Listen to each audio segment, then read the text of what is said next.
you first joined us here in Southeast Texas in the Beaumont market, a tragedy struck Jasper.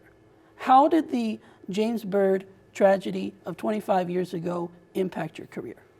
What's amazing, you know, I had started in Lufkin and at KTRE up there. So when you're Jasper's right smack dab in the middle of both markets, you know, of Lufkin and the Beaumont market.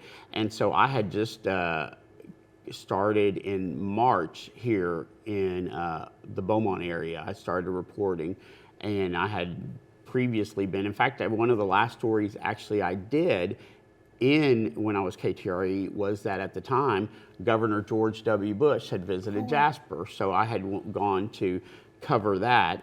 And then a few weeks later, I'm in Beaumont. And so I started in Beaumont in March.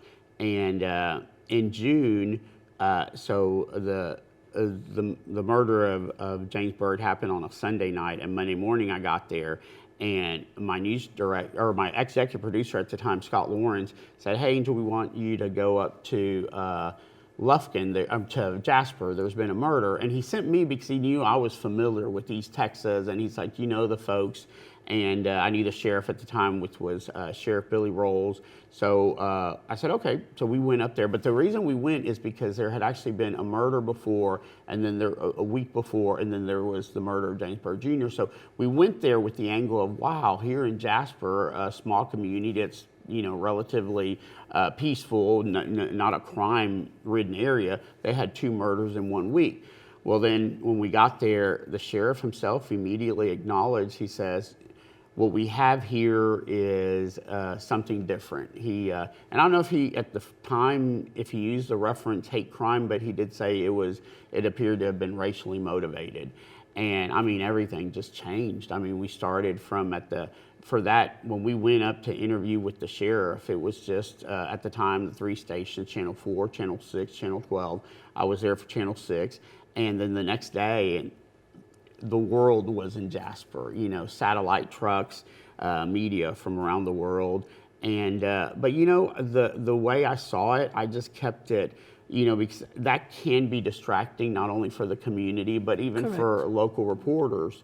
So, but I just basically, you know, just told the story. This is what happened, which was just horrific, you know, human being dragged to death and because of race, just a horrible crime. And I remember the district attorney, we would say dragging death, but he actually wanted me to see, and he showed me the autopsy pictures because he says, you need to know what that means. And it is horrific. I think it changed everything once I saw that, because you saw what humans did to another human, and it was just awful. But then the story, I think in the end, and what people should know, it also showed the compassion. I mean, the community came together. James Byrd Jr.'s family, pastors, just regular folks came together to make sure that justice would be served and to prove that all of Jasper was not what just these 3 men did. And I think they did a really excellent job. And just in the initial state, the Klan came, the Black Panthers came, but they only came one day and demonstrated, and they left. And I think the reason that it did not, I think the family themselves did not want that sort of strife. They wanted to trust that the justice system and that the citizens would do right. And they did. So, you know, because they didn't, they were a strong force in keeping extreme elements away and just focusing on justice. And sure enough, 3 juries did get justice, and all 3 men were punished. Correct. And those race conflicts in Jasper were representative. The wall or the fence came down in the cemetery. That was one of the most the story that still sticks in my mind that I did there, and it's probably one of the best stories of my career. Not necessarily as far as me doing anything with it, but just what it meant to the community. Is the community of Jasper noticed when this first happened that their cemetery, the Jasper Cemetery, was divided along racial lines, and there was a fence that divided the whites from the blacks after they passed and after they were buried. Well, you know, let's say now you still have families, and if that's where you choose to bury your loved one, it's on you. But what they didn't like, a lot of the people in the community, was there was actually a fence that divided those two areas. So they got together, and in the midst, this was actually, I think, I don't know if this was during the first trial or just when the crime investigation, they got together and they tore down the fence. They broke it down. So now there's no fence dividing the sides. And it's actually the cemetery where James Byrd Jr. is buried. So I think, and I remember talking to a woman that I interviewed.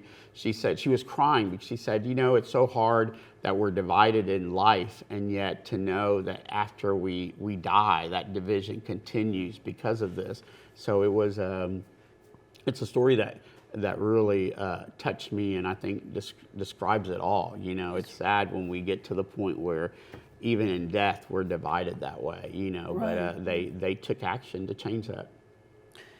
And speaking of creating those transgressions, a lot of times news anchors are not able to follow the story all the way through due to the markets and changing, but you had the opportunity to follow it all the way through to the final execution. What did that mean to you?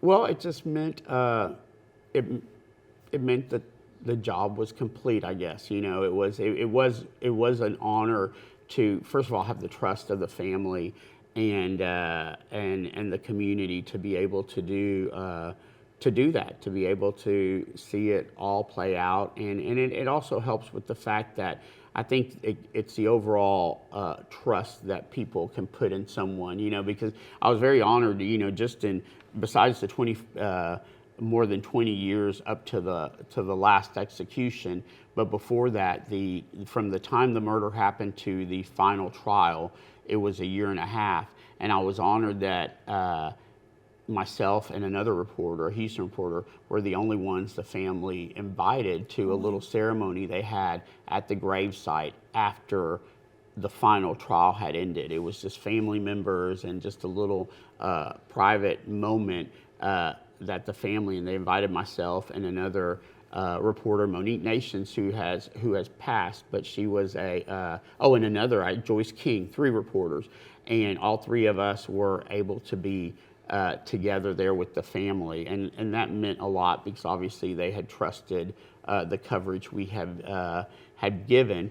And then, but yeah, just to be able, I think it's an honor I don't think many people can say they covered a story from the beginning to the very end, a tragic story, but also I think that there was a lot of good, we saw a lot of good come from it through the humanity of a lot of the folks involved, including the sheriff.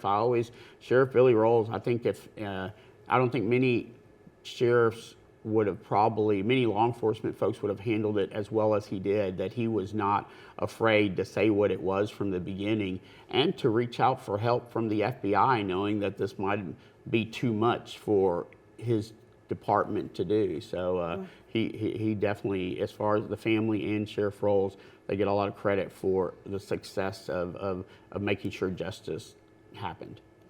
Well, Angel, I want to appreciate you for joining us, and it's been an honor to have you on as a guest and for you to serve the community of Southeast Texas for 20 plus years. Thank you so much. Thank you so much. I enjoyed it. Thank you.